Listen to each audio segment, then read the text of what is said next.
আমরা অনেকেই এই ভাষণটা সম্পর্কে জানি না। আমরা অনেক ভাষণ নিয়ে এখন গর্ব করি। নবী করিম সাল্লাল্লাহু আলাইহি ওয়াসাল্লামের এই যে সর্বশ্রেষ্ঠ ভাষণ, এটা কতজন জানেন? বিদায় হজের ভাষণ। কতজন জানেন বিদায় হজের ভাষণে নবী সাল্লাল্লাহু আলাইহি ওয়াসাল্লাম কি বলেছিলেন উম্মতকে? আমরা একটু আপনাদেরকে শোনাবো, শুনিয়ে ইনশাআল্লাহ লেকচারটা শেষ করব। নবী করিম সাল্লাল্লাহু আলাইহি ওয়াসাল্লাম এই দিনে 31টা বিষয়ে উম্মতকে নির্দেশ দিয়েছেন। 31টা বিষয়, সবগুলো বলার সময় পাওয়া যাবে না, আমি কয়েকটা কথা বলছি। নবী করিম সাল্লাল্লাহু আলাইহি ওয়াসাল্লাম সবার সামনে দাঁড়িয়ে দীর্ঘ 23 বছর অক্লান্ত পরিশ্রম করে দাওয়াতি মিশন কমপ্লিট করার পরে সবাইকে সমবেত করে একটা হজ করলেন। হজ করার পরে তিনি গুরুগম্ভীর কণ্ঠে বলছেন, হৃদয়ের সমস্ত আবেগ বের করে দিয়ে বলছেন, হে জনগণ, আইয়ুহান নাস, হে জনগণ, আমি জানি না আজকের পর তোমাদের সাথে আমি কখনো মিলিত হতে পারবো কিনা। একটু চিন্তা করেন, সাহাবীরা সামনে দাঁড়িয়ে আছেন, নবীজি দাঁড়িয়ে এই কথাটা বলছেন, হে জনগণ, আমি জানি না আজকের পরে আমি তোমাদের সাথে মিলিত হতে পারবো কিনা।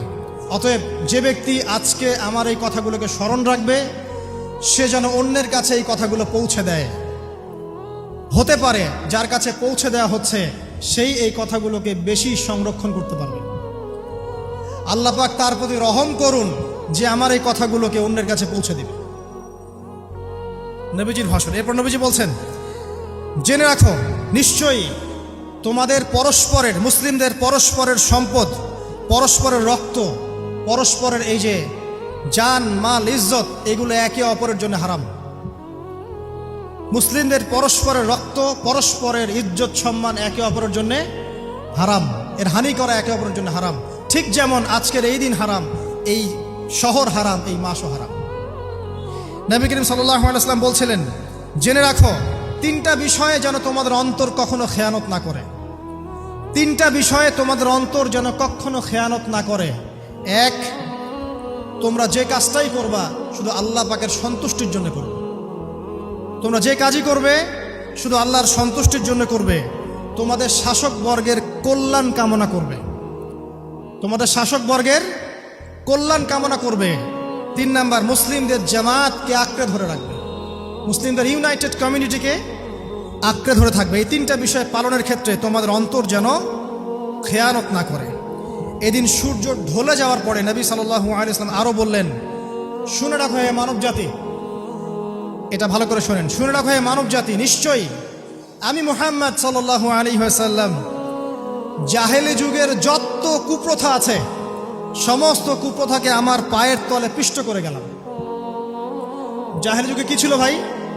শিরিক ছিল, সুদ ছিল, মাদক ছিল, নারীর অবমাননা ছিল, কন্যা সন্তানকে দাফন করা হতো, রক্তক্ষয়ী, হানাহানি, মারামারি, কাটাকাটি ছিল। এগুলো সব কিছুকে আমি আমার পায়ের তলে দাফন করে গেলাম। এটা কি দাফন হয়েছে?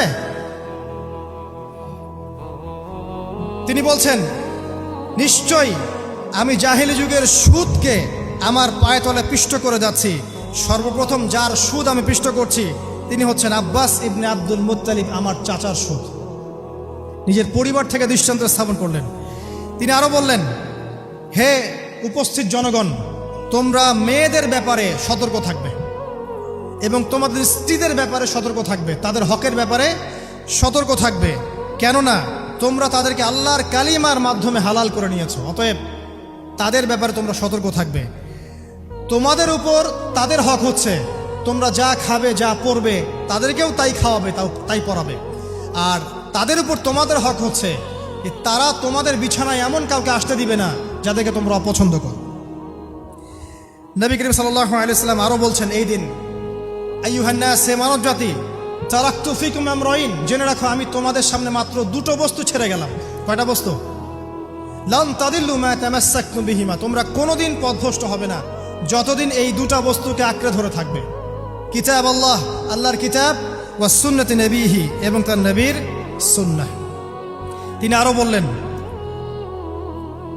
আল মুসলিম, জেনে রাখো প্রকৃত মুসলিম সে ব্যক্তি, মান সালিমাল মুসলিমুনা মিন লিসানিহি ওয়া ইয়াদিহি, যে ব্যক্তির হাত এবং জবান থেকে অন্য মুসলিম নিরাপদ থাকে সেই ব্যক্তি হচ্ছে প্রকৃত মুসলিম। আল মুহাজির, আর প্রকৃত মুহাজির সে ব্যক্তি, মান হাজারা মা নাহাল্লাহু আনহু, আল্লাহ পাক যা নিষেধ করেছেন সেখান থেকে যে দূরে থাকে সেই ব্যক্তি প্রকৃত মুহাজির, মানে হিজরতকারী। তিনি আরো বললেন, মনে রেখো আমি তোমাদের সবার আগে হাউজে কাউসারে চলে যাব, সুবহানাল্লাহ, এবং সেখানে আমি তোমাদের জন্য অপেক্ষা করতে থাকব। অতএব শোনেন, অতএব তোমরা আমার চেহারাকে কালিমালিপ্ত করো না, মানে আমার চেহারায় কালিমালিপ্ত করো না, আমার নাম নষ্ট করে দিও না। আমি তোমাদের সংখ্যাধিক্য দেখে আল্লাহর কাছে গর্ব করব, আমাকে তোমরা অপমানিত করো না। আজকে কি আমরা তার দায়িত্ব পালন করে উম্মাহ হতে পেরেছি? নবীজি বলেছেন, তা আমার চেহারাকে কালিমালিপ্ত করো না, সুবহানাল্লাহ। তিনি বলছেন, ওই সময় কিছু মানুষ থেকে আমি মুক্ত হয়ে যাব, আর কিছু মানুষ আমার থেকে মুক্ত হয়ে যাবে। বলা হলো, কারা ইয়া রাসূলুল্লাহ? তিনি বলছেন, আল্লাহ পাককে আমি বলবো, ইন্নাহুম মিন্নি, হে আল্লাহ, এরা আমার উম্মাহ, এরা আমার উম্মত, আমার সাহাবী। আল্লাহ পাক বলবেন, ইন্নাকা লা তাদরি মা আহদাসা বা'দাক, তুমি জানো না হে নবী, তোমার মৃত্যুর পর এই মানুষগুলো, পরবর্তী মানুষগুলো তোমার দিনের মধ্যে কত বেদাত সংযোজন করেছিল। তিনি আরো বলেছিলেন, হে জনগণ, জেনে রাখো, প্রত্যেক পরিবারের জন্যে প্রতি বছর একটা করে পশু জবাই করার বিধান, প্রত্যেক পরিবারের জন্যে, সামর্থ্যবান পরিবারের জন্য প্রত্যেক বছর একটা করে পশু জবাই করার বিধান রয়েছে। তিনি আরো বললেন, মনে রাখো, একজনের অপরাধের শাস্তি আর একজন কখনো পাবে না, আর বাবার দোষে ছেলে কখনো দুষ্ট হবে না, ছেলের দোষে বাবাও কখনো অপরাধী হবে না। তিনি আরো বললেন, জেনে রাখো হে মানব জাতি, নিশ্চয়ই শয়তান এই বিষয় থেকে নিরাশ হয়ে গেছে যে তোমরা শয়তানের ইবাদত করবে। শয়তান নিরাশ হয়ে গেছে, কিন্তু শয়তান নিরাশ হয়নি একটা বিষয় থেকে, যে তোমরা একে অপরে হানাহানি, কাটাকাটি, ফিতনা, ফাসাদে ব্যস্ত থাকবে, যেমনটা এখন আমরা করছি। আমরা কিন্তু সরাসরি কখনো শয়তানের ইবাদত করছি কিন্তু মুসলিমরা এখন পরস্পরে হানাহানি, কাটাকাটি, ফাসাদে লিপ্ত আছে। তিনি আরো বললেন যে একজন মুসলিমের জন্য হালাল নয় অন্য মুসলিমের সম্পদ আত্মসাৎ করা, যতক্ষণ না সে স্বেচ্ছায় খুশি মনে তোমাকে সম্পদ প্রদান করে। অতএব তোমরা একে অপরের প্রতি জুলুম করবে না। তিনি আরো বললেন, সাবধান, আমার ইন্তেকালের পরে তোমরা একে অপরের গর্দান উড়িয়ে কাফের হয়ে যেও না। সাবধান, আমার ইন্তেকালের পর তোমরা একে অপরের গর্দান উড়িয়ে কাফের হয়ে যেও না। তিনি আরো বলেছেন, একজন মুসলিম আরেকজন মুসলিমকে গালি দিতে পারে না। যদি একজন মুসলিম আরেকজন মুসলিমকে গালি দেয়, এটা হচ্ছে ফাসেকি, এবং একজন মুসলিম যদি আরেকজন মুসলিমের সাথে যুদ্ধ করে, এটা হবে এক প্রকার কুফরি। তিনি আরো বলেছেন, হে জনগণ, জেনে রাখো, আমার পরে কোনো নবী নেই, আর আমার পরে তোমরা ব্যতীত আর কোনো উম্মত নেই। এর চেয়ে স্পষ্ট কথা হতে পারে? আমার পরে কোনো নবী নেই, আর আমার পরে তোমরা ছাড়া কোনো উম্মত নেই। তাহলে আমরা যখন নতুন নতুন নবী বানিয়ে নিচ্ছি, কোনো কোনো ক্ষেত্রে বলছি, একজন ব্যক্তি ছিলেন, সে নিজে ঈসাও ছিল, সে মাহদিও ছিল, সে নবীও ছিল, নাউযুবিল্লাহ। এবং দিন দিন মানুষ এই খাতায় নাম লেখাচ্ছে, সুবহানাল্লাহ। সর্বশেষ তিনি বললেন যে, যদি তোমাদের উপরে, হে মানব জাতি, জেনে রাখো, যদি তোমাদের উপরে একটা নাক কাটা কালো কুৎসিত কোনো আমির বা শাসকও চলে আসেন, এবং সে যদি তোমাদেরকে আল্লাহর রাস্তায়, আল্লাহর কিতাব সুন্নাহ অনুযায়ী পরিচালিত করেন, তোমরা অবশ্যই তার আনুগত্য করবে, তার বিরুদ্ধে বিদ্রোহ করবে না, তার আনুগত্য করবে। জেনে রাখো, শেষে তিনি জেনে রাখো হে মানব জাতি, আজকে থেকে কুল্লুকুম মিন আদম, তোমরা সবাই আদম সন্তান, ওয়া আদামু মিন তুরাব, আর আদম হচ্ছে মাটির সন্তান। আরবের উপর অনারবের, অনারবের উপর আরবের, সাদার উপর কালোর, কালোর উপর সাদার, লালের উপর কালোর, অথবা কালোর উপর লালের কোনো রকম প্রাধান্য নাই। ইল্লা তাকওয়া, শুধু তাকওয়া ব্যতীত। যে ব্যক্তি বেশি মুত্তাকি, সে আল্লাহর কাছে বেশি মর্যাদার অধিকারী হবে ইনশাআল্লাহ তাআলা। সর্বশেষ তিনি আঙ্গুলটা উঁচু করলেন, নিজের শাহাদাত আঙ্গুলি উঁচু করে আকাশের দিকে তাকালেন, এরপর জনগণের দিকে তাকালেন, তাকিয়ে বললেন যে, তোমাদের ব্যাপারে, হে জনগণ, তোমাদের ব্যাপারে আমাকে আল্লাহ জিজ্ঞাসা করবেন। ফামা আনতুম কাইলুন, তোমরা ওই সময় কি বলবে আমার সম্পর্কে? তখন সাহাবীরা বললেন, আমরা বলবো যে আপনি বাল্লাগতা রিসালাতাক, আপনি আপনার রিসালাত পৌঁছে দিয়েছেন, ওয়াজ্জা আমানাতাক, আপনার আমানত পূর্ণ করেছেন, ওয়া নাসাহতা উম্মাতাক, এবং আপনি আপনার উম্মতকে নসিহত করেছেন। এরপরে তিনি আকাশের দিকে তাকিয়ে বললেন, আল্লাহুম্মা ফাশহাদ, হে আল্লাহ আপনি সাক্ষী থাকেন। আল্লাহুম্মা ফাশহাদ, হে আল্লাহ আপনি সাক্ষী থাকেন। আল্লাহুম্মা ফাশহাদ, হে আল্লাহ আপনি সাক্ষী থাকেন যে আমি আমার দায়িত্ব পৌঁছে দিয়েছি। এরপরে নাজিল হলো, আল ইয়াউমা আকমালতু লাকুম দীনাকুম ওয়া আতমামতু আলাইকুম নি'মাতি ওয়া রাদিতু লাকুমুল ইসলামা দীনান। এই হলো বিদায় হজ, আজকের এই আরাফার প্রেক্ষাপট। আমরা কতজন এটা নিয়ে চিন্তা করেছি? 1 মিনিট একটু বলে শেষ করি। দেখেন, শেষ ওসিয়ত যেগুলো হয় মানুষের, এটা খুব হৃদয় বিদারক হয় না? বাবা ইন্তেকাল করছেন, সন্তানের জন্য ওসিয়ত করে যাচ্ছেন, মাকে দেখিস ইত্যাদি ইত্যাদি, হৃদয় বিদারক হয় না? মানুষ সারা জীবন মনে রাখে না?